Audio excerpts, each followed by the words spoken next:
Bahkan saya sendiri cenderung mengatakan iman itu tidak diterima.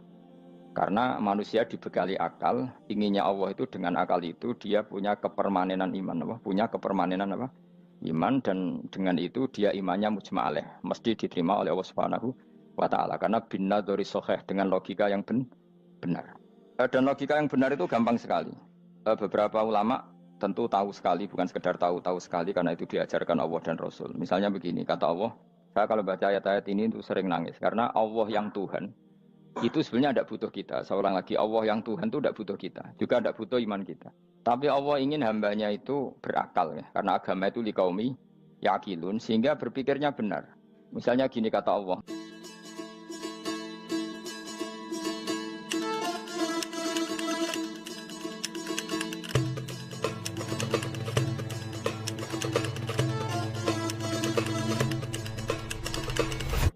Misalnya gini kata Allah, enggak apa-apa, kamu menuhankan selain saya itu enggak apa-apa kata Allah. Enggak apa-apa Yesus kamu katakan Tuhan, enggak apa-apa, kamu katakan batu Tuhan, enggak apa-apa.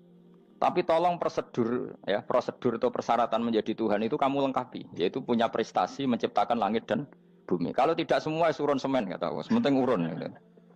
Jadi sebetulnya itu kan rasional. Misalnya enggak apa-apa kamu merasa jadi presiden atau gubernur atau jadi wali atau jadi apa, yang penting prosedurnya dipenuhi. Itu kayak apa Allah baiknya pada kita. Sehingga saya berkali-kali, makanya menurut saya orang alim itu wajib memaklumatkan kalau dirinya alim, supaya jelas aturan mainnya. Yang dilarang Allah itu kan memaklumatkan alim kemudian ingin hadun nafsi, ingin salam itu template dicucuk dihormati, itu kriminal. Itu orang alim gendeng, sudah gendeng sekali. Karena khasnya orang alim itu tentu cari ridhonya Allah, bukan ridhol khalqi, bukan ridhonya apa? Makhluk. Makhluk itu la syai', ada siapa-siapa.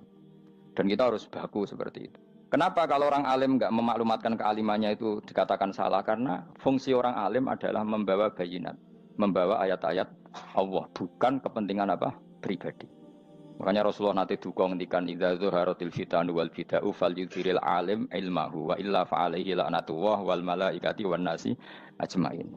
Jika zaman akhir banyak bid'ah, banyak kebodohan, maka orang alim wajib menampakkan kealimannya. Jika tidak, maka dia mal'un, dilaknati langit dan bumi. Karena sebetulnya logika tentang Tuhan itu gampang sekali. Saya ulang lagi ya. Saya punya sekian contoh betapa tauhid itu mudah. Jadi kalau ada orang bilang ikhlas itu angel, Gus, ya dia sendiri goblok karena nggak tahu logika apa. Ikhlas itu justru gampang. Misalnya kamu ngamal demi manusia, manusia itu umurnya hanya berapa coba? Kan pasti mati.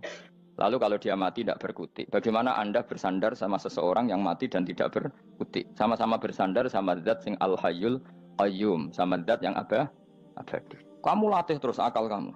Misalnya saya punya jamaah banyak, mereka itu kan nggak jelas surganya. Kok harap-harap syafaate piye? Soalnya jamaah aku mlebu neraka kabeh. Kan nggak mungkin nyafaati saya. Atau mereka mlebu swarga kabeh, wis do sibuk kelon mbek widadari. Mungkin ya ndak ngurusi saya. Jadi dua kemungkinan itu sama-sama ndak ngurusi saya. Mlebu neraka ya rasanya nyafaati, kan mlebu swarga. Do sibuk napa? Ngeloni widadari karena trauma di bocah elek, melarat macam-macam. Sehingga kiainya saja wis ora takok Gus nang ndi wis ora takok. Wis ribet dhewe no. Nah, tentu saya juga sibuk sowan pangeran sudah itu makom saya sudah sibuk sowan pangeran. Kowe pesta seks sing kula sowan pangeran. Wa swargame ayate pokoke inna ansa'ana gunna napa? Insa'a faja'alna gunna. Apa karo bar kelon dadi perawan neh berarti keloni serempet. Kula insyaallah melok daftar sing fa amma in kana minal muqarrabin farohu warihan. Jadi surganya muqarrabin itu enggak ada sifatnya. Di situ enggak dibakas bidadari, makan-makan enggak, tapi farohu warihan. Satu surga yang sifatnya rohani. Karena enggak bisa disifati. Tapi saya daftar di situ ya hanya beberapa jam, baru gue gabung kon. Sawangane kok taruh rasane wong ayu juga keberatan. Ya tapi saya tentu punya dua kelas, saya punya kartu premium dan ekonomi. Saya enggak tertarik lah daftar yang premium dok, nanti repot apa. Saya itu sering nangis kalau baca ayat seperti ini. Bagaimana Allah yang Tuhan kemudian tidak butuh apa-apa, tapi Allah saking baiknya itu membuat tatanan logika kita. Saya tidak akan bosan-bosan sampai sowan Allah. Bahkan andaikan saya masuk surga dengan faham ini, saya milih faham ini. Karena faham ini itu menguntungkan agama. Li'ilai kalimatillah. Sementara masuk surga itu hadun nafsi. Banyak ulama mengatakan, kenapa Anda tidak ingin mati? Padahal Anda mati masuk surga. Katanya, saya takut kehilangan momen sujud. Karena sujud adalah hak Allah. Sementara surga itu hakun nafsi. Keinginan saya. Tentu saya mendahulukan hak Allah ala hakin nafsi. Itu makam-makam yang... Dan itu nggak bisa Kamu copy paste. Orang yang pada kelasnya akan merasakan seperti itu. Dan kamu tidak perlu minat, malah paham. Jadi sudah dengar saja, apa? Dengar saja. Begini misalnya, saya berkali-kali bilang, kenapa ulama dulu, saya ini kan di Sarang juga ngajar tauhid, dulu saya ngajar kubrul yakiniyat, di beberapa madrasah, termasuk di Sidogiri saya juga ngajar tauhid. Di sini saya ngajar tafsir, tapi yang saya titikkan juga tauhid. Begini, saya hidup di dunia ini, terutama saya memang ingin menerangkan tauhid, sebagaimana Allah menerangkan. Begini ya, Jubair bin Mut'im, saya tidak bosan-bosan cerita ini, Jubair bin Mut'im itu termasuk dahiyatul Arab, cerdas-cerdasnya orang Arab. Dia ditunjuk sebagai negosiator untuk membebaskan Asra Badrin, tawanan perang Badar yang kalah dan ditawan Rasulullah dan para sahabat. Kemudian harus ditebus dengan uang. Oke, disepakati terus. Singkat cerita Jubair bin Mut'im itu datang ke Madinah. Dulu karena tidak ada hotel, tidak ada penginapan, ya memang nginepnya orang musyrik itu di masjid. Ya sehingga itu lazim saja. Kamu tidak usah jadi liberal kemudian bilang musyrik boleh di masjid, ya tidak perlu seperti itu. Kamu juga tidak perlu goblok mengatakan nggak ada ceritanya orang musyrik nginep di masjid karena ya ada tarehnya seperti itu. Jadi tidak perlu goblok, ya tidak perlu liberal. Paham ya? Kalau kamu bilang, wah nangono wong musyrik oleh nginep di masjid, kamu liberal. Padahal konteksnya karena sejarahnya pernah ada. Milih di goblok apa liberal? Apa milih jelas? Enggak milih aja, ngaco aja. 01 apa 02 apa 00.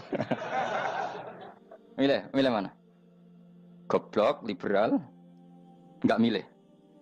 Nah, ketika Jubair bin Mut'im itu datang, delalah Nabi itu sholat maghrib ngimami. Nabi baca surat Wattur wa kitabim mastur fi rabbim mansur wal baitil ma'mur. Kemudian di pertengahan surat At-Tur itu kan ada ayat yang menurut saya itu sangat bagus. Sehingga di kamar saya, di rumah saya itu tak figur ayat itu. Bahwa kita harus dilatih berpikir. Kata Allah memulai argumentasinya, am khuliqu min ghairi syai'in. Apakah kejadian alam raya ini seisinya tentu diciptakan tanpa sebab. Misalnya begini, alam raya ini kata orang nihilisme atau komunis atau orang-orang paham nihilisme, itu kan dimulai dari ketiadaan. Logika ini kan goblok sekali. Berarti kalau alam ini kadung wujud, kamu kan tahu kan langit bumi sekarang kan wujud. Ya, langit bumi sekarang kan jelas wujud. Berarti logikanya adalah al-adamu yakhluqu makhlukon, sesuatu yang enggak ada menciptakan sesuatu yang itu kan aneh. Di mana-mana al-adam ketiadaan itu tidak mungkin yakhluqu syai'an atau yu'athiru syai'an. Di mana-mana ketiadaan itu tidak mungkin mengefeki sesuatu yang ada. Wong kamu sebut tidak ada itu berarti tidak mungkin bisa berbuat apa-apa karena namanya tidak ada. Sekarang alam raya ini dimulai dari ketiadaan. Terus kamu simpulkan sesuatu yang enggak ada menciptakan yang ada, itu gendeng apa enggak? Oh, gendeng sarap itu. Orang usah dipatahin wong gendeng, sebarno yang mau mati dewi. Jadi makanya Quran menanyakan mereka, am khuliqu min ghairi syai'in. Apa alam yang kadung wujud ini kemudian disebabkan oleh sesuatu yang tidak ada? Lalu kalau sesuatu yang ada pasti diwujudkan oleh yang ada. Nah, karena yang ada ini pencipta harus berstatus super. Nah, super ini oleh ulama disebut wajibil wujud. Maka Allah bersifat super, wujud yang paling prima, yang kausa prima. Karena pencipta tentu kelasnya harus di atas yang diciptakan. Makanya disebut, ulama dulu menyebut Allah itu apa? Wajibil wujud. Karena pencipta tentu lebih dahulu. Maka harus disifati awal atau qadim. Awal atau qadim. Kayak apa Allah mendidik kita? Am khuliqu min ghairi syai'in. Terus Allah bilang gini, ya gak apa-apa, yang menciptakan gak saya, gak apa-apa kata Allah. Tapi amhumul khaliqun, kamu saja yang menciptakan, gak apa-apa. Tapi syaratnya kalian juga harus merasa pernah ikut menciptakan langit bumi. Am khalaqus samawati wal ardh. Jadi, enggak apa-apa kamu merasa Tuhan, enggak apa-apa. Yang penting kamu merasa ikut nembok langit, ikut ngecor apa?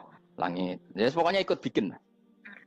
Terus kata Allah, bala yukinun, kamu tak suruh merasa menciptakan langit bumi, kamu juga enggak merasa iya. Memang ya mereka merasa enggak kan? Akhirnya Jubair bin Mut'im saking enggak kuatnya. Am khalaqus samawati wal ardh bala yukinun amin dahum khuzun. Sama Allah dibombardir seperti itu. Dia datangi Rasulullah, ya Muhammad, logika itu tidak meninggalkan akal saya. Matarok tali akli nasian. Akal saya habis Muhammad. Saya iman saja. Saya tidak cukup punya logika untuk melawan argumentasi ayat yang kamu baca. Saya iman saja. Terus iman. Makanya kalau ada logika nihilisme bahwa sebelum alam ini adalah ketiadaan, lalu pertanyaannya bagaimana mungkin ketiadaan menciptakan yang ada? Di mana-mana ketiadaan itu la yu'atsiru syai'an wa la yakhluqu syai'an. Jenenge wae tiada. Tiada itu ya enggak ada fungsinya, ya enggak ada efeknya, enggak ada prestasinya. Ya pokoknya namanya enggak ada ya enggak ada. Nah, ini penting saya utarakan.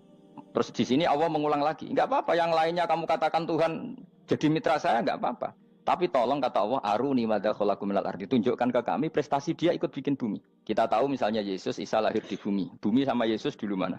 Dulu bumi, dia lahirnya di bumi. Lalu dia melata di bumi, jalan-jalan. Kemudian dia mengatakan ini bumi Tuhannya saya. Jadi bumi kok enak, dhisik aku sih. Tua aku sih, bodoh-bodoh pangeran aku dong. Lebih apa? Tua. Jadi Allah itu gampang sekali. Nah sekarang orang iman itu kuat semua. Makanya ndak wali-wali. Imane mbek Allah taklid, njaluke aneh-aneh, njuk bojo ayu, sugih, jabatan. Bela Allah secara hujah aja enggak pernah, sudah minta. Makanya kita hidup di zaman yang saraf masal. Lho kula njaluk pangeran akeh-akeh kuwi, coba kamu bela Tuhan tuh pernah bela apa? Bela Tuhan tuh gampang dengan argumentasi al-hujjah yang supaya agama ini tamkin fil ard, benar-benar mapan dalam logika. Yaitu tadi di mana-mana yang namanya sebab itu amrun wujudiyun, di mana-mana sebab itu sesuatunya harus wujud. Paling tidak kita sudah menolak nihilisme. Apa? Nah, nihilis. Lah wujud karena wujud awal harus berstatus prima. Lah prima itu dalam bahasa ulama disebut wajibil wujud. Makanya ulama dulu ngelatih kita itu pertama Allah itu siapa? Zat sing wajibil wujud. Itu satu filosofi yang luar biasa. Nah, kemudian setelah itu ada setan-setan kecil yang nganggur, yang iseng. Nah itu nggak usah kamu perhatikan. Tinggal delok TV, ngopi, terus tinggal nyate kelata. Enggak saya tamak, pingsan deh. Sokor-sokor stres deh. Dugaan saya setan saya gue pingsan, kurang gizi. Karena memang setelah itu setan itu udah gini. Lalu sebelum Allah jangan-jangan ada wujud yang lain. Lalu Allah sendiri awal mulanya gimana? Kata Nabi, jika ada pertanyaan seperti itu kamu harus berhenti. Tinggal delok TV atau tinggal delok dangdutan. Ya kalau kepeksa apa-apa, kelasem ae. Saya ada menghalalkan tapi kan sudah kamu lakukan.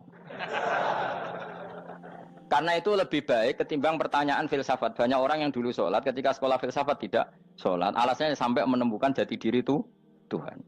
Dan itu bahaya sekali karena Nabi berkali-kali bilang kamu jangan mikir tentang Allah pasti rusak. Orang kok mungkin rusak dari Nabi pasti rusak. Nah cara menghentikan gimana? Karena setan ini makhluk, akal-akalannya gampang. Tadi tak warai, saya sebagai ulama, atau sebagai manusia, atau sebagai orang awam, atau sebagai siapa saja. Kadang ada pertanyaan seperti itu. Tak tinggal anggeling dharma, kan pusing setan. Ini kan ngenteni. Weh, ngenteni bar lo anggeling dharma. Bariku aku lesu mangan mie. Bar mangan mie waret turu. Kan dia ngenteni terus. Mau bikin was-was lagi. Ternyata saya sibuk kan enggak bisa masuk dia. Bangun tidur aku selali pertanyaan tadi. Dinteni. Nah, dia masuk lagi aku sibuk ngajak anak jalan-jalan. Jadi saya kalau jalan-jalan di pasar itu wis enteni tan santai wae. Itu memang resep dari Rasulullah. Jangan sampai orang terjebak filsafat yang sampai menanyakan eksistensi Tuhan. Dan dia tidak mau iman, tidak mau sholat, tidak mau puasa sampai menemukan Tuhan itu siapa. Itu jelas minas syaitonir rajim, itu perilaku setan. Makanya Rasulullah setiap ditanya sahabat gitu itu Nabi guyu-guyu. Dan guyunya Nabi itu kata Nabi, baguslah kalau kamu takut Tuhan kalah kata Nabi. Nabi gojok gitu. Maka ada ulama yang punya seni berargumentasi yaitu Imam Ghazali. Jika setan tanya kamu lalu sebelum Allah jangan-jangan ada wujud yang sebelum Allah. Kata Imam Ghazali, ya itu saja yang Tuhan. Yang Allah ini enggak jadi Tuhan. Ya berarti wujud sebelum Allah itu yang benar-benar Allah. Kalau kamu bayangkan lagi, jangan-jangan sebelum itu ada wujud lagi. Ya itu saja yang benar-benar Allah. Sehingga tetap Allah itu menang terus. Paham ya? Yang jelas jangan sampai didahului Adam. Karena kalau didahului Adam lebih ngeri lagi. Karena sesuatu yang enggak ada menciptakan yang ada. Itu lebih buruk lagi menurut akal. Menurut apa akal? Daripada kamu nggak salim Imam Ghazali, tinggal saja ndelok. Tadi ndelok sinetron. Itu yang lucu aja. Ndelok sing lucu-lucu. Ndelok apa? Mencari Tuhan. Pokoknya sing aneh-aneh, sing goblok-goblok, sing lucu-lucu, sing perane wong apa? Lha saya sering diprotes saya. Gus Salim jenengan kok sering ndelok sinetron sing ana dialog wong goblok-goblok. Wong goblok ku menarik cara kula. Apa ya? Cara pandang itu di luar dugaan saya karena kula berkali-kali lho kalah wong goblok. Jadi makanya ini tak cerita nih, beberapa kali yang jari Gus Wak cerdas, berkali-kali kalah sampai goblok. Ada seorang santri itu ingin dibelikan bapaknya itu sepeda motor. Bapaknya wong desa, senengane ngrumat sapi wedhus. Lah menurut saya ya orang tuanya itu mampu lah, sangat mampu untuk beli itu. Pak mbok ditukokno mawon wong sepeda motor. Kata bapaknya, "Anakku nu jok mondok tak goblok, Gus." Wong njaluk kok sepeda motor, njaluk mobil ora ya goblok. Lah kok goblok, Pak? Jenenge donya iku Gus, sing lahirno donya kok sapi ku ndek anak, wedhus ndek anak jenenge donya. Di mana-mana jenenge donya sing lahirno donya. Iki donya kok mangan donya. Mergo motor iku kan tuku bensin, mobil. Iku cara dekne iku goblok Gus. Batin berarti kabeh kiai goblok perkarane tuku donya sing ngentekno donya. Cara dekne donya iku sing lahirno donya. Batin kok pinter iki batin. Untungnya saya ini ulama ya, ahli tafsir ya malu. Saya kalah itu ya malu. Tapi saya sebagai orang objektif fair, itu teori benar apa? Jadi donya itu ya sing lahirno donya. Donya kok mangan donya iku goblok. Untungnya dia dengan saya itu jaraknya 5 kilo 7 kilo karena 7 kilo. Lala dia diterkon sepeda motor, aku tetap mau kalah. Pak, nanti jalan kaki saja. Karena kalau pakai motor ini kegoblokan kata saya. Terus mendingan nih, loh Gus mau kalah tadi.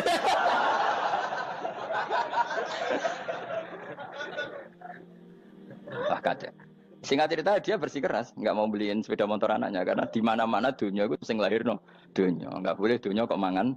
Ini satu kegoblokan yang agak ilmiah tadi.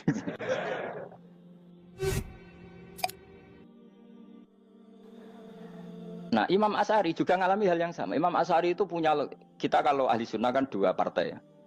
Ya dalam ahli sunnah itu hanya ada dua partai juga. Kalau nggak Asy'ari ya Maturidi. Ya, dan sama-sama alim.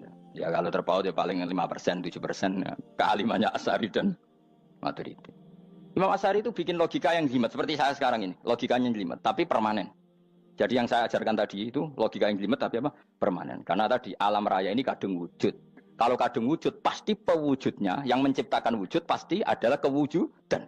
Karena al-adam la yu'athiru syai'an. Di mana-mana kenihilan tidak yu'athiru syai'an. Ya sepakat ya, gampang kan? Tentu wujud ini prima disebut wajibil wujud. Lalu Imam Asy'ari itu bersikeras. Kalau imanul muqallid itu tidak diterima. Sebanyak keberatan ulama, tapi Nabi nyatanya yaktafi bi imanil Arab al-khalina anin nadur. Nabi nyatanya mencukupkan imannya orang-orang Bedui yang mereka itu kayaknya tidak bisa mikir. Ya, Nabi yaktafi bi imanil Arab itu wong desa al-khalina anin nadur yang mereka itu tidak bisa apa? Berpikir. Ingat cerita Imam Asy'ari survei. Coba ayo kita tanya orang-orang kampung. Ternyata kegoblokan orang kampung itu ya ilmiah, masyhur itu. Imam Asy'ari saja harus belajar dari wong awam, wong goblok-goblok tadi. Kita kok ingin ya Badawi bima araf tarubak. Kowe kok iman be Allah itu bima araf tarubak. Lalu kamu tahu Tuhan kamu atas nama apa? Dengan logika apa? Jawabnya enak. Al-ba'ratu tadullu 'alal ba'ir wa atharul aqdam yadullu 'alal masir. Angger ana tletong ya ana ontane. Angger ana bekas delamaane wong ya ana sing bar liwat. Jadi misalnya ada bekas teracak anjing, berarti anjing habis liwat. Ada bekas apa ular ya berarti ular harus liwat. Ada bekas tercak manusia ya berarti manusia habis liwat. La wa hadzal alam atharun min athari qudratillah. Alam iki bekas mesti ana sing gawe. Jadi Mas Ari pinter juga, mesti logikane gak jelimet tapi memang agar ana tletong ana sapine. Ana teracake wong berarti ana sing bar liwat. Dia ngomong gampang wa atharul aqdam ya dulu alal masir. Nah, terus Imam Asy'ari habis itu ngendikan, ya sudahlah dengan logika apa saja. Meskipun karena zori hadal Arabi sebagaimana cara berpikir Bedui ini, sementing ada natur. Apa ada? Ada natur. Ya natur apa saja. Misalnya orang ahli matematika mungkin bilang angka dimulai dari 1. 0 itu akal-akalane Khawarizm. Mereka ini kebingungan nulis 10. Tapi tetap angka itu dimulai dari 1. Kalau misalnya 1 untuk mecah kesulitan ya harus dimulai 0,1. Tidak bisa 0 tok. Jadi 0 dulu itu untuk mematahkan kalau jumlah itu tidak sampai 1. Tapi faktanya jumlah itu kan pasti 1 karena dimulai dari wajibil wujud. Khawarizm itu ya pintar matematika. Saya juga punya ilmu hisamnya Khawarizm. Itu kan dia karena kebingungan angka pecah. Misalnya 1 tidak sampai 2. Mau tidak mau harus ditulis 1,5 misalnya. Paham ya? Lalu kalau sebelum 1 tetap dia harus 0,5.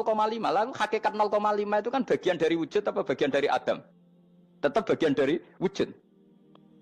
Jadi 0,5 itu kan khayal kuliah. Tawari ya. Mungkin saya ada ahli matematika ala wong kampus, tapi saya tahu Kang, ala Islam itu lebih gampang. Misalnya gini. Sesuatu itu kadung kamu putuskan itu satuannya 1. Tentu ketika separuh kamu katakan baru separuh.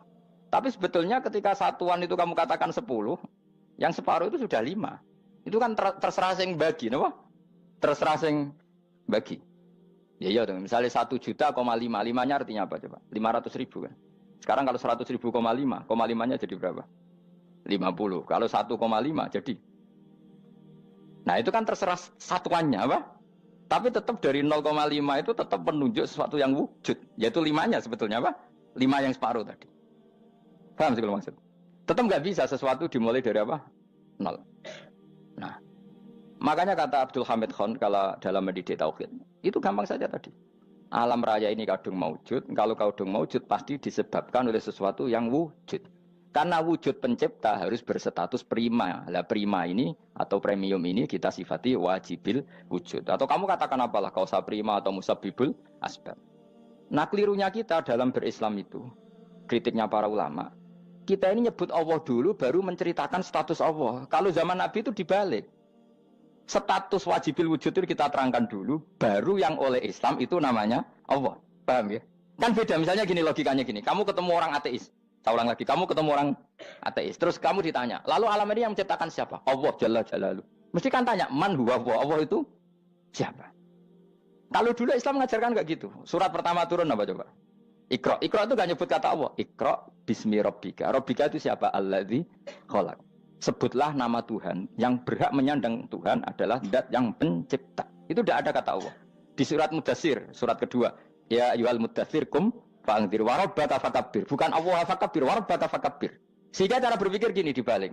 Sebutlah Tuhan kamu. Tuhan itu siapa? Yang berstatus Tuhan adalah zat yang berstatus pencipta. Nah, lalu pencipta ini oleh Islam dinamai Allah. Kalau orang ateis kamu langsung bilang Allah, man huwa Allah. Berarti pertanyaannya Allah itu siapa? Lalu kamu jelaskan Allah adalah pencipta, Allah adalah wajibil wujud.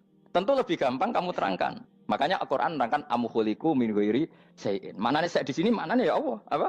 Allah. Apakah mereka diciptakan tanpa pencipta? Tentu setelah Islam tahu itu namanya siapa? Allah. Paham ya? Kalau balen malih. Jadi sebetulnya Quran itu ngajari kita itu ilmu mantik yang luar biasa. Misalnya ya Yuhanna su'budu siapa? Rabbakumul ladzi khalaqakum walladzina min qablikum.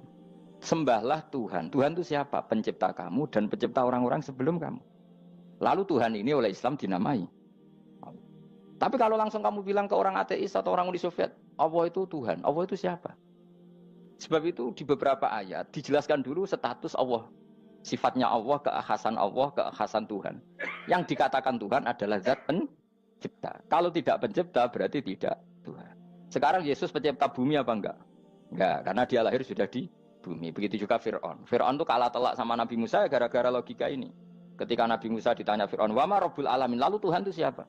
Kata Musa, rabbus samawati wal ardi, yang menuhani langit dan bumi. Jadi Fir'aun, enggak, ma'alim tulakum min ilahin wa irisa, jalan-jalan kemana-mana yang dikatakan Tuhan oleh masyarakat saya kok. Nah, kurang ajar Fir'aun. Terus kata Musa, ya Tuhanku yang di langit. Terus manggil Haman Mesir, ya Haman ibn Ili sorkhalla ali abluhul asbab samawati fa'attoli ila ilahi Musa. Haman, bikinan saya piramida yang tinggi, aku akan lihat Tuhannya Musa. Ada enggak di sana? Padahal misalnya munggah tenan pangeran ra iso didelok kan repot Nabi Musa. Wah payah ya, nggak piramida nginceng pangeran teprak itu kan. Akhirnya Musa pakai logika. Ya sudah gini saja, Rabbukum wa rabbu abaikumul awwalin, yang menuhani nenek moyang kamu yang dulu-dulu. Mau itu langsung fabuhita Fir'aun. Fir'aun tuh kaget sekaget-kagetnya. Dan para penggawa Fir'aun sadar.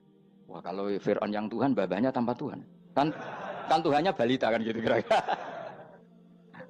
Tuhannya balita. Tuhannya barulah. Itu kan jadi logika yang mematikan. Kalau Fir'aun Tuhan berarti babanya dulu yang wujud itu tanpa Tuhan. Karena Tuhannya baru lahir. Ini ada Tuhan kok datang terlambat ini kan. Akhirnya para penggawanya Fir'aun iman. Macam gendeng ya, Fir'aun itu gendeng. Itu pentingnya logika. Rabbukum wa rabbu abaikumul awwalin. Nah sekarang orang tuh nggak belajar logika. Iman bi Allah orang mantep ning ati, cek iso diguncang setan, jalukane wis aneh-aneh. Jaluk swarga, jaluk gak mutu cara. Gak mutu. Makanya banyak wali kalau ditanya, kamu masuk surga sama sholat milih mana? Milih sholat. Kenapa milih sholat?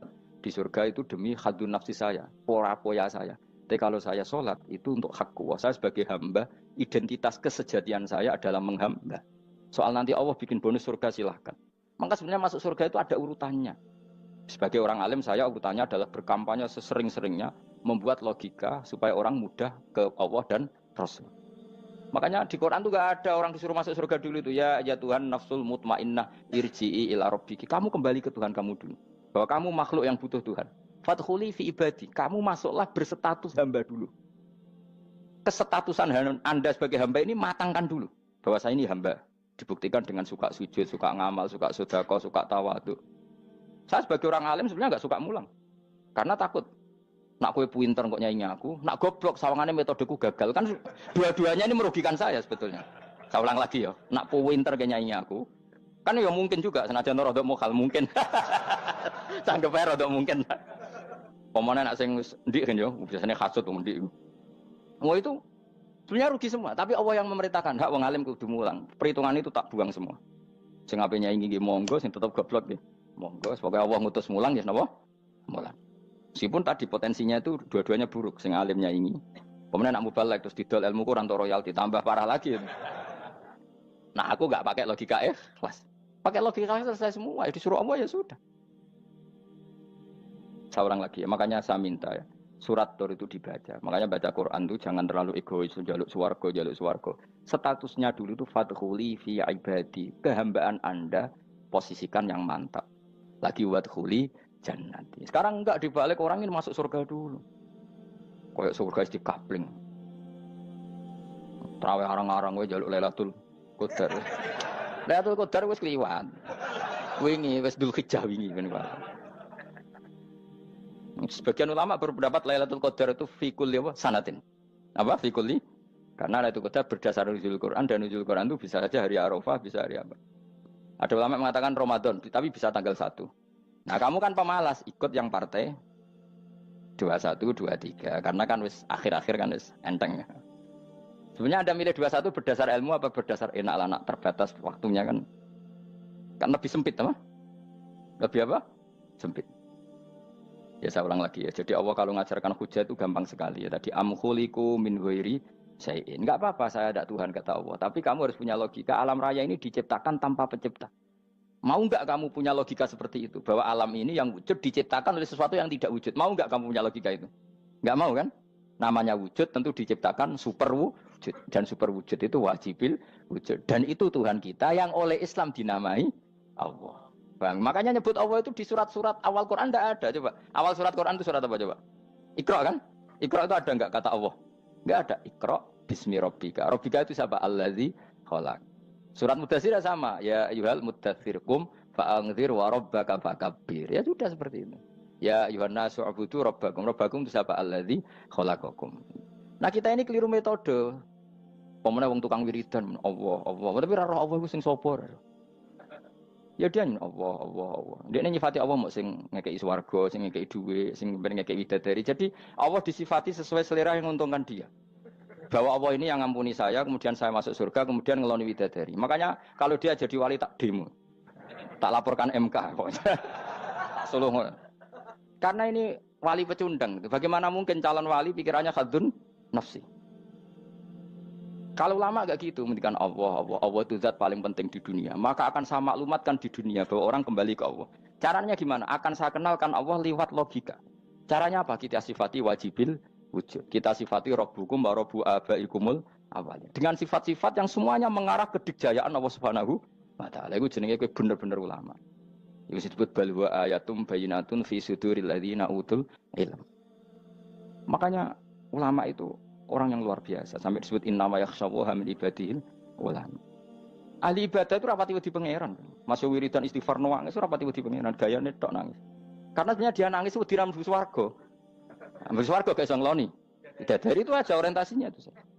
Makanya bener Kanjeng Nabi nak gojlok orang alim satu itu lebih utama dibanding 1000 ahli ibadah. Bahkan Nabi pernah ngendikan sangat ekstrim. Fadlul alim alal abid kafadli ala adnakum kata Nabi. Keutamaan orang alim dibanding ahli ibadah itu sebagaimana kelas saya kata Nabi dibanding kelas terendah kalian. Padahal Nabi dengan Abu Bakar saja jaraknya sangat jauh. Itu kata Nabi fadlul alim alal abid kafadli ala adnakum. Keutamaan orang alim dibanding orang abid sebagaimana keutamaan saya dibanding sahabat paling rendah. Karena tadi abid itu ada oportunisnya. Tapi kamu jangan benci abid ya. Karena kamu ya orang alim, orang abid. Saya saja yang kritik. Saya yang tanggung jawab di depan Allah. Orang abid itu kadang kan wiridan nganti nangis. Pikirannya apa coba?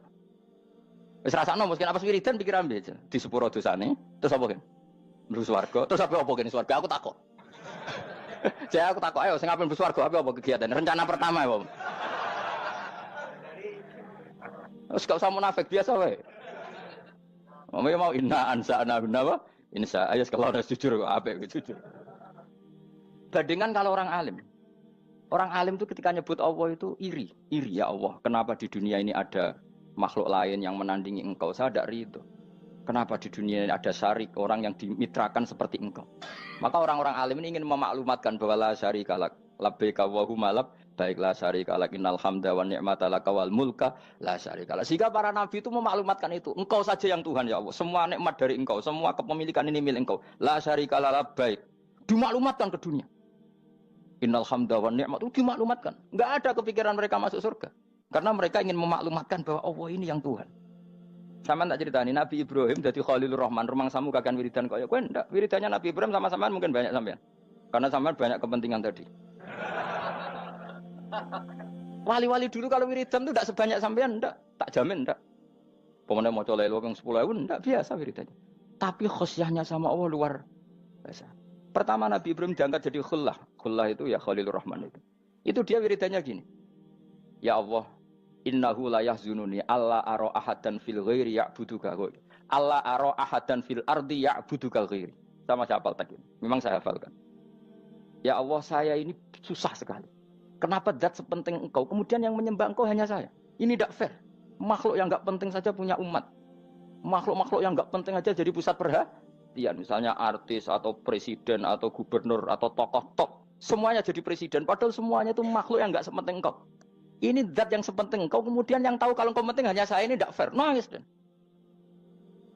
nangis. Ini tidak fair. Innahu la yahzununi alla ara ahadan fil ardi ya'buduka ghairi. Saya ini susah Gusti, susah sesusahnya. Zat sepenting engkau, kemudian yang tahu kalau engkau penting itu hanya saya. Wah ini tidak fair. Loh, coba kalau orang mencintai sesuatu kan gitu. Misalnya kita bojo ayu, kemudian wong liya kabeh darane elek, mangkel ora? Mangkel enggak? Kamu beli Alphard. Kamu kira itu mobil mewah. Kemudian orang nyejajarkan podo mek keri, mangkel enggak? Semua kenikmatan itu kita nikmat karena itu diakui ya enggak? Wes gunane apa kae di Alphard gawe ning Gunung Kidul. Terus wong darani ngono iku padha mek keri ambek kejangke mangkel ora kira-kira. Enggak penting mewahnya ini tetap butuhnya pengakuan. Coba misalnya kamu jadi presiden hidup di dunia orang sufi. Sing darane wong penting wong saleh ahli sujud ora kakuati iki. Keteko di Barno. Karena itu dihormati situ hanya orang apa saleh. Kakuati gak? Oh kakuati kan. Atau kowe dadi artis top, teko ning daerah Gunung Kidul wong desa-desa, terus diundang lek. Oh, mangkel kae. Le bayangno.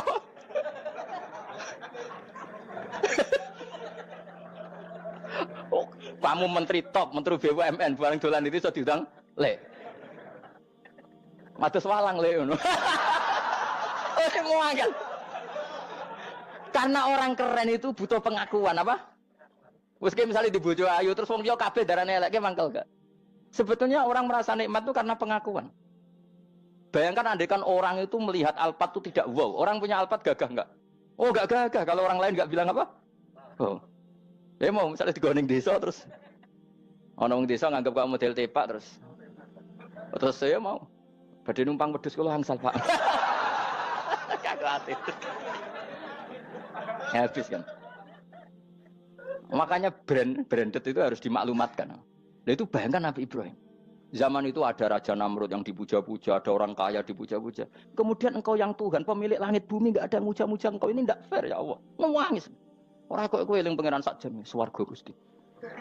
Dasar gak bakat wali. Terus saya itu pernah kangen Nabi Ibrahim itu sampai nangis dan itu saya tidak berdoa. Semua yang terkait Nabi Ibrahim itu saya baca, mulai surat Quran, tafsir tentang Ibrahim. Dan sampai saya di Kudiro di Tadbir Allah pernah ziarah ke makamnya Nabi Ibrahim. Itu saya hampir nggak pernah doa. Saya isek. Ya karena tadi, ketika Nabi Ibrahim nangis-nangis gitu, ya Allah ini tidak fair. Engkau zat terpenting di alam raya ini, kemudian nggak ada yang menuhankan engkau, nggak ada yang merhatikan sama ini tidak fair. Susah sekali karena yang tahu engkau Tuhan itu saya tok. Masyhur itu sama Allah. Karena Ibrahim nangis-nangis itu terus sama Allah diterbangkan ke langit. Disebut wagadhalika nuri Ibrahim malakutas sama. Di langit ada jutaan malaikat sujud, jutaan malaikat rukuk, jutaan malaikat baca tasbih. Nabi Ibrahim oke Gusti kalau gini ya benar, ini baru benar kata-kata. Makanya terus Allah dengan keangkuhannya, karena Allah punya sifat angkuh dan itu sah walahul kibriya. Kan sifat angkuh baik untuk Allah tapi tidak baik untuk makhluknya, dan Allah dengan sifatnya walahul kibriya. Kata Allah, kalau nasihati para nabinya, kamu tidak usah susah. Jika di bumi jarang orang nyembah saya. Innalladzina 'inda rabbika yusabbihuna lahu bil-laili wan nahar wa hum la yasamun. Kamu tenang saja. Orang yang di sana di langit-langit itu maksudnya para malaikat itu bertasbih siang dan malam. Wa hum la yasamun, dan mereka tidak berhenti-henti, tidak bosan-bosannya bertasbih. Jadi nabi itu baru terhibur kalau yang diidolakan itu keren. Itu nabi, itu wali kutub, itu wali. Kamu enggak nyebut Allah itu sebenarnya kamu kan enggak ingin kan bangun malam ingat Allah berhubung utamu akeh terus Allah mbok libatno mbok nyaur kan sebetulnya itu kamu ingin jadi bupati sebenarnya kamu enggak kangen Allah kamu ingin jadi bupati terus Allah mbok jak koalisi kan gitu terus malam-malam Allah Ya Allah ini hambamu ya Allah minta ini. Sebenarnya kamu kangen Allah apa kangen keinginan kamu? Ya, terlalu menyindir banyak orang ya. Maksudnya ini cerita saja. Ya sudah ini kayaknya kok banyak yang tersindir tapi ini kan ngaji. Yang ngaji itu harus naik kelas. Ya sudah tidak usah diteruskin kok banyak yang tersinggung. Ya sudah tidak usah diterusin. Walau akhidu mau mengalap sapa Allah anas saya manusa bima kan perkara kasab bukan nglakoni sapa anas. Minal ma'asi sing pira-pira maksiat. Mataroka.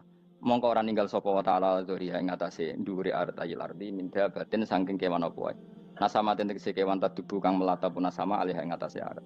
Kalau saja Allah ingin merusak manusia karena dosa-dosanya, pasti tidak disisakan beberapa sesuatu yang jadi kebutuhan manusia, termasuk dabam, misalnya nggak ada hewan, nggak ada tanaman, nggak ada apa saja di bumi, karena Allah ingin mengadab manusia. Tapi nyatanya di balik mereka maksiat, tetap fasilitas kepentingan manusia ada, karena sifat ghafurnya Allah, sifat rahmannya Allah. Walakin akhiru tetapi ini ngakhirna sapa wa hum wong akeh ila ajalin temu kamaring batas musamman kang wis ditentokno. Ayo mil kiamat tegese dina kiamat. Faida aja mengko nalikane teko apa ajalum ajale wong akeh fa inna wa. Mongko satuna wa taala iku kana ana sapa wa bi ibadihi kan kaulan wa basiran dat sing mirsani. Fa jazi mongko males sapa wa ing wong akeh ala amali ing atase wong ngamale wong akeh. Carane ngemales Allah tentu profesional atau prosedural bi isabatil mukminin kelawan ganjar wong mukmin wa iqabil kafirin lan nyiksa wong kafir. Ya jadi Quran itu gunanya ya membuat logika yang benar supaya orang itu menghindari kesalahan. Jadi menakut-nakuti itu kalau nggak harus tentang neraka, takut dari kesalahan, takut dari kebodohan. Kan kita juga takut kan punya pemimpin yang salah, takut punya kasus, takut kepleset. Ketakutan tidak harus dari neraka. Makanya saya berkali-kali bilang, saya sering dulu dinasihati Mbah Mun, enak kena alim, ojo sering maca tafsir, mari goblok dari Mbah Mun. Maksudnya mari goblok itu gini, mufassir itu manusia, kadang dia itu satu ayat umum, dia mendiktekan ke satu kasus, padahal kasusnya lebih umum. Makanya berkali-kali sama nani umpomong ini, contohnya ini, karena nanti itu mengikat. Misalnya gini ya, saya ulang lagi ya, ben gayamu kayak wong alim. Coba andekan kapasitas Anda itu RT, minta jadi presiden, itu ngelama apa doa? Tidak jawab saja. Ngelama. Jatah kamu untuk azab, kok jaluk Lailatul Qadar, ngelama apa Anda? Mestinya jalukmu orang untuk azab itu bagus. Paham ya? Banyak ulama diajak istisqa gak mau. Banyak itu ulama. Ayo istisqa kita karena sudah lama gak hujan. Kata ulama tadi, jatah kita ini kena hujan batu dari langit. Gak hujan batu sudah bagus, gak usah minta. Ulama macam-macam. Lah rai-rai ngene iki pantes entuk Lailatul Qadar apa entuk adab aja. Orang entuk adab wis bagus. Ya dadi dongane ya Allah. Ampun jenengan siksa la tu akhidna. La tu akhidna maknane njuk Lailatul Qadar apa ora disiksa. Ya makam kita itu masih Rabbana la tu akhirna. Iku supaya gak disiksa innasina waktu kalau kita salah. Kowe kan gak kalau. Wah sudah salah. Jadi donga innasina waktu sange apikane pangeran wae ditambahin. Kalau kita salah. Kalau kita kan sudah ada kalau lagi sudah. Sudah jelas salah berkali-kali lagi. Mbok wong diisin. Njulak jaruk Lailatul Qadar gak diisin. Tapi oleh wong pangeran apian. Pangeran kan tapi misalnya pengiran ora aku luwe apian timbang aku. Jadi sowe disahno permintaan. Tapi gak dikabulno. Mau disahno tapi ora usah apa? Disahno iku iman jalin yen goblok piye meneh kok macam-macam. Makanya doa paling fair itu ya Rabbana dzalamna anfusana wa lam taghfir lana wa tarhamna lanakunanna. Makom kita itu di sepuro pangeran. Sing bener donga wong tarawih lho ning Tuban ning Jogja wis bener apa innaka afuwun karim tuhibbul afwa fa'fu anna. Ora ana guru-guru kita donga, ya Allah anilna lailatul qadar ya Allah. Ka ora sarahku kiye kita ora ana ngajarno ngono ya Allah innaka afuwun karim tuhibbul afwa fa'fu anna. Jenengan kandat sing kathah nyepurane lan seneng nyepuro impun jenengan sepuro. Iku wis bagus sudah. Udah bagus. Ora lailatul qadar kira-kira delok srengenge. Terus delok angin. Angger daerah Gunung Kidul banter terus aneh-aneh. Mbok wong tahu diri, maksud kula nggih tetep minta Lailatul Qadar tapi tahu diri. Misalnya suwe bar sedekah, poso bar salat 1000 rakaat terus utang mesti sahur.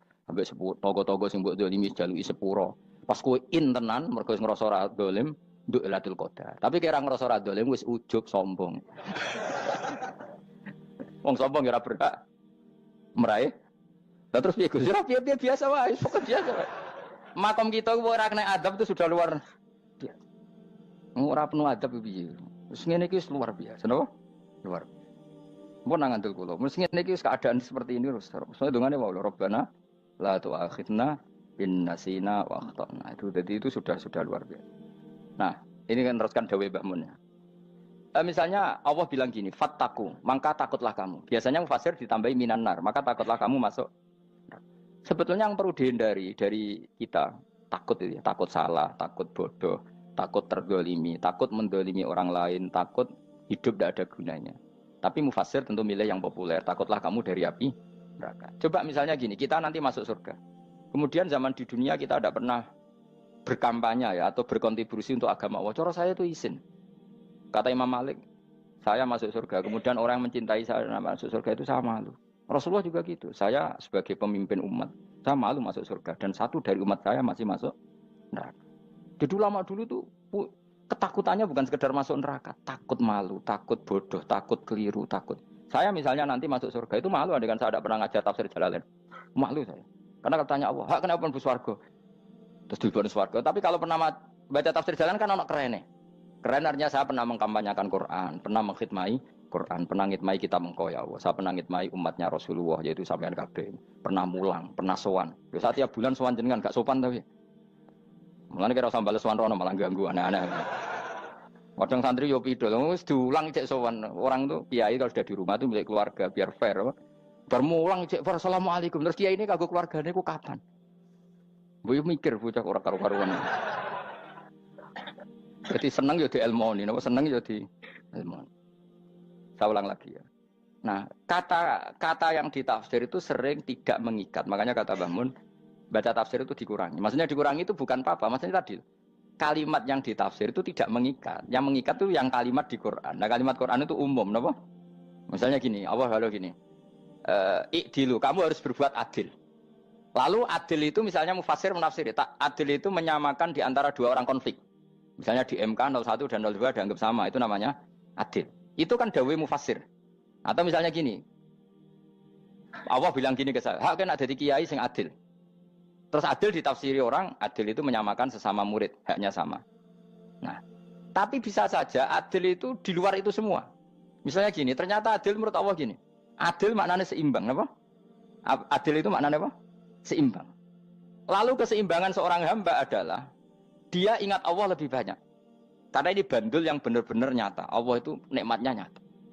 Sehingga ketika saya sebagai orang alim, ingat saya alim itu karena Allah. Dikasih ilmu Allah, dikasih cerdas Allah. Dikasih semuanya dari Allah. Sehingga saya itu tidak merasa kumuluhur pada kalian. Karena semua ini dari Allah. Kemudian Allah sendiri yang memerintahkan, kamu harus mengajar. Maka saya ada Arab-Arab salam template sampeyan, penghormatan sampeyan, apresiasi sampeyan. Karena saya hubungannya hanya dengan Allah Subhanahu. Itu namanya adil, meletakkan sesuatu proporsional. Itu juga adil namanya. Makanya seseorang itu nggak bisa dikatakan abid selagi belum tahu kalau ibadahnya minallah. Jadi misalnya ke ibadah tok, ternyata kamu yakin itu ibadah kamu, amal kamu, itu belum abid. Abid hakikat adalah alhamdulillah alladzi hadana li hada wa ma kunna linahtadiya laula an hadana. Ketika kita sujud yakin ya Allah alhamdulillah jenengan menakdir saya sujud. Saya sholat alhamdulillah engkau menakdir saya sholat. Sehingga minallah dulu, pikiran itu semua kebesaran kemendahan ini minallah dulu. Baru setelah minallah kita yakin billah. Setelah billah juga yakin ilallah. Wah. Misalnya gini ilallah itu. Setelah saya ngajar tafsir Jalalain, kepentingan saya satu. Hamba-hambanya Allah menjadi tambah mencintai Allah. Tidak mencintai saya, enggak penting sama mencintai saya. Makanya Imam Syafi'i tiap ngajar bilang begini. Wadittu annal khalqa ta'allamu hadal ilma wala yahmadunani. Saya senang kalau kalian belajar fikih sama saya, tapi kamu tidak usah muji saya. Jadikan fikih ini alat taqarrub kamu kepada Allah. Itu namanya minallah wa ilallah. Itu adil. Tapi adil yang dijelaskan ulama beda-beda tadi. Ada mengatakan adil adalah proporsional antara murid, antara keluarga dan murid. Meskipun kamu senang mulang, jangan merantarkan keluarga, itu tidak adil. Itu kan versi, no? Maksudnya Mbah Mun, kamu jangan terjebak versi-versi dalam tafsir. Paham ya? Karena Allah hanya ngetikan i'dilu wa aqrabu. Paham ya? Tapi kan penjelasan adil ini orang versi. Paham ya? Ada yang nulis adil adalah meskipun mimpin masyarakat ya ingat keluarga. Karena sing tukang wayo kan nafsirin adil, adil adalah karena laki tidak cukup istri satu maka ayo kan yo repot nanti. Tapi kalau kadung istrinya 3 atau 4, adil adalah harinya sama meskipun janda dan perawan. Dari sing lanang gak adil adalah proporsional. Sing wis suwi dikumpuli dikurangi. Yang baru ya mungkin kabeh enggak kalau nuruti. Mungkin enggak. Ya, tapi itu kan versi, nama. Maka kata Mbak Mun itu memang saya itu merasakan, saya sebagai mufasir merasakan memang Saya kan sering baca Jalalain beda dengan tafsir Munir, nanti beda dengan tafsir Qurtubi. Saya beri contoh misalnya. Dan kamu pasti salah jawab ini. Kalau kamu benar berarti ya alim tenan. Wa idza darabtum fil ardi falaysa 'alaikum junahun an taqsuru minas shalah. Orang kalau pergi itu boleh enggak ngosor salat? Enggak, jawab saja. Boleh kan? Ngosor salat itu apa? Misalnya salat asar 4 jadi berapa? 2. Kalau isya jadi 2. Kalau subuh? Enggak, sudah maju lah. Maghrib? Enggak, kan yang bisa dikosor hanya berapa? Yang rubaiyah, yang apa? Berarti kamu yakin? Antak suruh minas sholat artinya 4 jadi 2, yakin? Enggak, jawab saja. Yakin. Nah itu termasuk orang pinter. Ya. Berarti ilmu lagi sak trip. Ya? Sebetulnya kata Imam Qurtubi enggak. Ayat itu kan hanya bilang gini, kalau kamu bepergian, maka kamu boleh menyendak sholat. Qasru itu memotong. Dari aturan yang dulu 4 menjadi 2. Sebetulnya tidak hanya itu, tok. Aturan tidak boleh membawa najis menjadi boleh. Aturan harus tumak ninah menjadi tidak harus tumak ninah. Misalnya kamu sholat dalam keadaan perang, wajib tumak ninah apa boleh sambil lari-lari? Boleh sambil lari-lari. Boleh gak ketika perang kamu sholat sambil menghadap tidak ke kiblat? Boleh. Makanya antak suruh minas sholat maknanya apa? Jika kamu pergi, maka dalam konteks itu kan perang ya. Ayat itu memang konteksnya perang. In khiftum ayyaftinakumul ladzina kafar. Jika kamu dalam keadaan perang, maka boleh memangkas apa yang pernah wajib dalam aturan sholat. Paham ya? 4 menjadi 2. Keharusan menghadap kiblat menjadi tidak wajib. Membawa najis sholat sah enggak? Enggak kan? Tapi kalau dalam perang, kemudian pedang kamu ada najisnya, boleh dibawa enggak? Boleh. Jadi maknanya taksuru, a'ammu min ayakuna qasra sholat, wa a'ammu min ayakuna wajibati sholat yang sekarang enggak wajib. Semua itu namanya juga meringkas kewajiban. Berarti nak mana nih, jika kamu dalam keadaan perang, maka boleh memangkas sesuatu yang dulu wajib menjadi tidak wajib. Yang dulu haram menjadi boleh. Tapi mufassir mencontohkan qasru sholat hanya 4 menjadi 2. Dong ya? Oh ya, nanti alim ngono tenan wis dokter tafsir sah. Engko tak iku sudah dhewe. Tapi perlu orang lain ngakui. Jadi itu contoh kecil. Jadi mufassir karena kebetulan dia tahunya hanya qasru sholat itu 4 jadi 2, dia itu. Padahal di tafsir lain diterangkan qasru itu artinya menyingkat atau mencendak atau memangkas. Dulu wajibnya sholat itu nggak boleh bawa sesuatu yang najis. Tapi kalau sholat dalam keadaan perang dan pedang kamu ada darahnya, boleh nggak dibawa? Boleh. Bahkan Allah menyuruh dibawa. Dan boleh nggak madhep kiblat. Fa in khiftum farijalan auruk banataki fa idza amintum fadhkurullaha kama 'allamakum. Ketika keadaan aman baru sholat sesuai standar. Nah, berarti kan ada qasru sholat, ada pemangkasan aturan sholat. Kayak misalnya begini. Dalam keadaan normal, boleh nggak kamu motong pohon pisangnya tetangga tanpa izin? Nggak boleh kan? Tapi misalnya ada banjir bandang, kemudian kamu bisa selamat kalau motong itu. Wajib izin apa malah haram izin? Haram izin, harus kamu langsung potong. Karena kalau tanpa begitu kamu dan yang punya wajib meridhoi. Kalau nggak meridhoi disalahkan syarak malah. Paham ya? Jadi ini penyolongan yang wajib. Tapi tak sebab potong kayak ngelangi kan. Terus gedangnya mbok pangan, itu berlebihan. Karena Allah memaklumi hanya untuk ngelangi. Jebule wis menisan lah itu di luar izin syariat apa? Di luar izin syariat. Itu melampaui batas itu. Syaratnya boleh itu ghairu baghiw wala famani turra itu darurat syaratnya ghairu baghiw wala dan tidak boleh melebihi batas. Ora ape ngetok gedange jupuk sik sing mateng dipangan terus diketok. Ora oleh. Paham jelas ya? Makanya kalau ngaji tafsir ya saya kan berkali-kali ada makna di tafsir Imam Suyuti saya tambahi umpamanya ini. Maksudnya umpama itu supaya contoh itu tidak mengikat. Jadi yang disebut beliau itu satu dari sekian potensi ribuan contoh. Ya kayak tadi misalnya antak suruh minas sholah. Itu umumnya ulama membayangkan qasru sholat yang 4 jadi 2. Padahal enggak, maknanya meringkas aturan dari wajib menjadi tidak wajib. Bahkan sebagian aturan itu dikatakan haram, tidak haram. Itu tadi misalnya bawa najis atau teman kamu mau dibaca orang kafir terus kamu bilang, hei hati-hati, itu tidak batal kalau dalam sholat siddatil khauf. Paham ya? Jelas? Semaju lah. Malam terus likur oleh Lailatul. Soale wis gumen mbek wong-wong itu. Bingung ora ilmune wong-wong. Ma ungzira abahum lam yungzaru tegese ora den kei wedi sapa ngangge fi zamanil fatrah ing dalam zaman fatrah. Ya sama seperti ini. Orang tidak mendapat ingzar itu fi zamanil fatrah, zaman enggak ada rasul. Tentu tidak hanya itu tok. Ada rasul tapi orang itu jauh dari komunitas ulama. Itu juga termasuk orang yang tidak mengalami Ingdar. Jadi tidak mengalami ingdar bisa di zaman fatrah atau sudah ada rasul tapi dia jauh dari ulama atau jauh dari komunitas Islam. Itu juga komunitas yang tidak mengalami ingdar. Fahum mengkote wong akeh kaum iku khafidun lali kabehane imane sing iman parustilan bener. Ya, contoh paling gampang itu nak dawuh yai mesti bener itu loh. Kalau kamu ngaji tafsir Jalalain ya Yuhannasu budu rabbakum. An-nasu biasanya ditafsirkan kufaru Mekah, napa? Padahal di situ nas semua manusia apa kafir Mekah? Semua manusia. Cuma konteks dulu karena Nabi orang Mekah dan zaman itu yang diberi peringatan orang Mekah, Imam Suyuti bilang kufaru Mekah. Lah seperti itu kufaru Mekah mengikat apa enggak? Enggak kan? Enggak, karena yang dituruni Quran yo kafatal linnas. Tapi ya Yuhannasu di Jalalain sering ditulis apa? Kufaru Mekah. Nah, seperti itu tidak mengikat. Itu contoh saja, Pak. Contoh saja dalam konteks zaman itu. Paham ya? Jadi banyak, makanya tafsir itu sebenarnya enggak ngikat. Ya tapi yang ngomong gitu harus orang alim. Kalau kamu yang ngomong malah kacau. Kemudian ngomong sombong. Maksudnya kan manusia, saya juga manusia. Ngapain saya harus ikut? Ya sarap itu. Iku ora wis sombong saraf, no? Wis sombong saraf. Lakot hakko teman-teman fahum, lakot hakko teman-teman nyata apa alkaul apa titah. Wajib tegese wajib manane nyata al aksarihim. Ing atase akeh-akeh wangke bil adab. Lakot hakko teman-teman dadi nyata apa alkaul apa titah anane azab. Wajib tegese wajib apa adab al aksarihim bil adab fa mongko te wong akeh la yuminu ora iman sapa akeh. Il aksaru tegese utek akeh wong ora iman. Zaman iku Mas. Ya, maksudnya zaman iku. Tapi jengben mboten ngerti.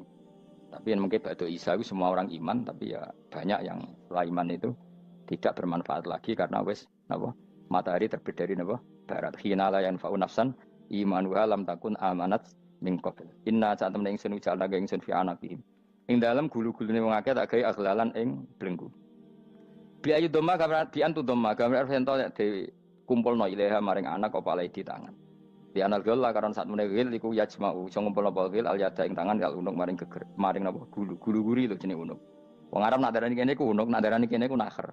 Ya cari wong Arab, ya kene iki unuk, kene iki nakher. Lah gulu niku ngeten, tangan ditakok teng napa? Napa? Gulu. Napa jenenge jenenge? Cidok niku cidokne. Sing guri-guri. Faya mengkote tangan ila aidi kumasmatun ting kupono ila atkoni maring dagu. Niki lho jenenge dagu. Jam udzakonin waya mustamaul lahyan. Kumpule dua dagu atau dua wang nek cumanan. Bahu mengkote wong akeh mukmahuna iku dadi bunder sapa wong akeh. Manane rafiuna ngangkat wong akeh usaha ing sirahe wong akeh. Lastatiuna ora iso mampu sapa ngake khawdaha ing ngendekno ruus. Menawa dhewe maksudi wae ta iki mutamsilun mu bayangan, mu tamsil gambaran. Mulane kula gumun mbek ulama riyen. Tak contohno ya, nek ulama dhisik ku top. Wong dhisik nak darani bun neraka digludungno. Wong kafir sok ben digludungno ning neraka. Iku ya pancen ngalim tenan wong dhisik. Mergo gambarane ngene, ora usah praktekno sok ben, praktekno saiki wae. Nak praktekno sok ben kaya sok ben mlebu neraka. Dadi ngeten wong nak lungguh ngene, wong Arab nak darani iki ason-ason. Terus ngeten. Ngeten. Niki kan niki jenenge apa? Dengkul. Dengkul itu kena dagu, terus tangan kena cidok. Tadi ngeten. Jadi wong wis dalam keadaan bunder. Paham ya? Lah malane malaikat karek nyaduk terus gludung-gludung ngono. Paham ya? Jadi mergo yo napa? Dengkul nempel dagu, paham ya? Tangan nempel cidok, terus ditaleni. Paham ya? Terus ya karek gludung dong, malane wong kurang adane bunder apa iku? Oke bayangno saiki sampean ra usah, gak usah mlebu maksudnya, paham ya? Mulane ape mlayu ora iso, wis posisi ngono, paham ya? Sampeyan ra usah delok, maksudnya praktekno saiki. Orang delok lho. Lah dawuh Imam Suyuti wal muradu te kang den kersakno iku annahum sak temne wong akeh la anu nek ora tunduk sapa wong akeh imani maring iman. Wala faduna nek ora tunduk sapa wong akeh ora ndilukno ru'usau ing sira wong akeh lahu krana iman. Iki tapi dawuh Imam Suyuti. Tentu tidak semua ulama sependapat. Jadi cara Imam Suyuti semua yang dikatakan Quran ini mau tamsil. Artinya mereka tidak tunduk, maknanya tidak menerima iman. Tapi itu cara Imam Suyuti. Ulama lain yang mengatakan tidak. Memang orang kafir ketika masuk neraka dalam keadaan seperti itu dan digeludung. Ya tidak apa-apa sama-sama benar. Ya sama-sama benar karena ya Quran itu milik bareng, milik bersama. Jadi kan banyak kalimat kayak tadi mengkosor sholat, meringkas sholat. 4 jadi 2 yang meringkas, paham ya? Dari aturan ketat menjadi agak longgar juga meringkas. Jadi semuanya namanya memotong apa? Memotong dari 4 menjadi 2 yang memotong, paham ya? Dari aturan wajib menjadi tidak wajib juga memotong. Nah, itu kan sama-sama benar. Lihat nanti konteksnya. Wajah analan gawe sapa ingsun mimpeni aidim sanging ngarepe wong akeh sadan ing tutup. Wa min khalfihim sanging gurine wong akeh sadan ing tutup. Fathisin sadan wa dhamiha lan dhami sin sudan fil maudhi'in ing panggonan loro. Faksena mongko ngekeki gelap ingsun ing wong akeh fa mongko te wong akeh lagi sirun rane ngali sapa wong akeh. Tamsilun iki contone edon disat diturukil iman maring ketutupe dalan iman alih ngatasi kufar. Nah cara maksudé kabeh iki mau tamsil. Dadi ngene. Dari depan kami kasih tutup, dari belakang kami kasih tutup, kemudian mereka saya kasih kegelapan. Maka mereka tidak tahu. Mananya apa? Dari arah depan yang mereka enggak ngerti pentingnya iman, dari arah belakang yang mereka enggak ngerti pentingnya iman, maka mereka buta, artinya tidak iman. Itu dari Imam Suyuti. Tamsilun edoni hanya perumpamaan lisat diturukil iman, yaitu tertutupnya jalan-jalan iman. Tapi ulama lain mengatakan ya enggak. Memang pernah ada peristiwa di mana orang kafir ngepung Rasulullah dan mereka dari depan matanya dihalangi, dari belakang dihalangi, sehingga ketika Rasulullah keluar mereka tidak melihat. Itu ya nyata ya. Jadi makanya ngaji ya. Jadi ben keren. Oh ini ada sekian tafsir. Terus gue ngomong kan kayak wong alim keren. Nah tak kata siapa? Ono rekamane. Tapi yang orang ngaji dhewe. Nah tak kata siapa? Ada rekamannya. Lah aku takut ada kata siapa Gus? Tak dudono kitabe. Lah aku dudono rekaman. Iku apik zaman akhir kan wis maju. Soale sing rido kan. Enak kok Kang jadi orang alim enak. Nanti itu jadi orang alim ya rugi. Tadi nanti kan gitu. Syabdul Qadir masuk surga. Entah ini gelombang kedua dan para penggemarnya. Jadi akhirnya sing alim tenan yang mlebu swarga, sing kedua dan para penggemarnya. Iku ora usah alim Kang, cukup penggemar.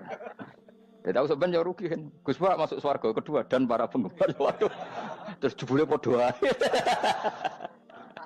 Itu saking rahmane Allah. Kenapa? Kan masyhur itu hadis itu. Rasulullah itu ada sahabat nangis, enggak bisa tidur nangis. Berhari-hari enggak bisa tidur nangis. Hanya karena ingin punya satu pertanyaan. Lama-lama ketemu Nabi, ya Rasulullah saya sudah berhari-hari enggak bisa tidur, ingin menanyakan ini tapi tidak berani. Coba kamu tanya saja. Ya Rasulullah, saya ini kalau mati, engkau kan suatu saat dipanggil Allah. Saya tidak ketemu engkau.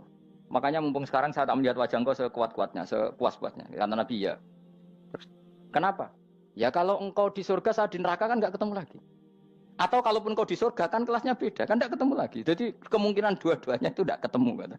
Karena tadi bisa saja, ya artinya Nabi karuan di surga, saya di neraka enggak ketemu. Atau engkau di surga, saya di surga pun beda kelas, ya enggak ketemu. Terus kata Nabi, enggak begitu aturan mainnya. Almar'u ma'aman ahabba. Orang itu sesuai yang dia orang bersama orang yang dicintai. Jadi ya saya harus ikhlas kalau kamu saingi nanti. Ya takdir no. Wasawana ni padha uga ali ngatasi wong akeh angger tau te ngekek peringatan sira gumeng wong akeh tahqiqil hamzatain angger ta. Wa ibdali saniyati alifan angger ta humata sili ala nasil hamzah wa itu khali alifan wa pun alif binal musahalan dan hamzah sing ditasil wa ukhra lan ya wa tarqi lan tinggal itu khol. Amlam tungfirhum wong ra wis bakat kafir mbok elingno cek rambu elingno tetep layu minun ora gelem iman. Lah sing iman iku sapa inama tungziru ang mestine ngelingno sira. Maksude yan fa'u tegese manfaat apa ing daruka peringatan sira. Peringatanmu manfaat man ing wong ittaba kang anut sapa man atikra ing Qur'anil Qur'an tegese Qur'an. Wa khasyalan wedi sapa man ar-rahman ing Allah Rahman bil ghaibi padahal ora roh pangeran. Ya khofa tegese wedi sapa wong ing Allah toh walam yara ora ningali sapa wong ing Allah. Lan bil ghaibi itu apa? Takut Allah dalam keadaan toh dia tidak melihat Allah lang. Mereka tak tafsiri bil ghaibi barang gaib ning Indonesia terjemahnya hantu. Melihat alam gaib itu maknanya apa dalam bahasa Indonesia? Hantu. Maknanya bil ghaibi rata terjemah apa? Ya namanya ini wa khosyalan di sapa wong ar-rahman ing wasirman bil ghaibi padahal dene ora roh langsung. Ya ora usah diterjemah ya. Terjemah dadi apa? Barang gaib malah repot. Wa basiruhu mongko ngeke berita gembira sira ing man bimaghfiratin kelawan pengemuranan wa ajrin dan ganjaran karimin kang terhormat. Orang yang seperti itu yang ngikuti Quran dan takut Allah itu layak mendapat maghfirah wa ajrin karim wa ta'ala jur karim wal jannatu swarga. Inna satamna ingsun wa nahnu ya ingsun iku nuhyi uripna ingsun almauta ing wong sing mati libak sikra nafas. Wa naktubulan nulis ingsun fil lauhil mahfuz ma ing apa wae kodamu kang nglakoni sapa ngake fi hayatihim. Di lauh mahfuz apa yang pernah kamu lakukan ditulis min khairin kaapian wasari dan kaelean li yujazau supaya diwales sapa ngake alih ing atase iki. Wa atharahum lan yo tak tulis bekas-bekas kelakuanem. Matek saya perkara ustun kang digawe sunah apa bima badam sak usum ngake. Jadi perilaku kamu ditulis setelah kamu mati ya masih ditulis yaitu bekas-bekas sunnah kamu yang pernah kamu lakukan.